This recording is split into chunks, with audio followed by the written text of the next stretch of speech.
Price God. இந்த தேவனுடைய பிள்ளைகளே, எல்லாரும் சந்தோஷமா இருக்கிறீங்களா? சரி, இன்றைக்கான ஜீவ ஊற்றை கர்த்தர் நம்மோடு பகிர்ந்து கொள்ள விரும்புகிறார். யோனா தீர்க்கதரிசியின் புஸ்தகம் 2ஆம் அதிகாரம் 2வது வசனம். என் நெருக்கத்தில் நான் கர்த்தரை நோக்கி கூப்பிட்டேன், அவர் எனக்கு உத்தரவு அருளினார். நான் பாதாளத்தின் வயிற்றிலிருந்து கூக்குரலிட்டேன், என் சத்தத்தை கேட்டேன்.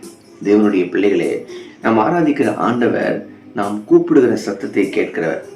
நாம் ஆராதிக்கிற ஆண்டவர் நம்முடைய குரலுக்கு பதில் கொடுக்கிறவர். நாம் ஆராதிக்கிற நம்முடைய ஆண்டவர் சூழ்நிலைகளை நன்றாய் தெரிந்தவர். இந்த வார்த்தையை கேட்கிறவங்களுடைய உள்ளத்துக்குள்ள, என் சூழ்நிலை கர்த்தருக்கு நன்றாக தெரியும் நீங்க நினைக்கிறீங்க, ஆனா மாற்றம் வரலையே. தேவனுடைய பிள்ளைகளே, ஏற்ற நேரத்திலே ஏற்ற வேலையிலே கர்த்தர் ஒரு சிறப்பான முடிவை உங்களுக்கு கொடுப்பதற்கு வல்லமை உள்ளவராக இருக்கிறார். நெருக்கத்தில் இருக்கிறீங்க, நிச்சயமாய் கர்த்தர் உங்களை விசாலத்துக்கு கொண்டு வருவார். நீங்க குழியில இருந்து கூக்குரல் இடுறீங்க, அந்த கூக்குரலை கர்த்தர் கேட்டுக்கிட்டே இருக்கிறார். சொல்லிடாதீங்க.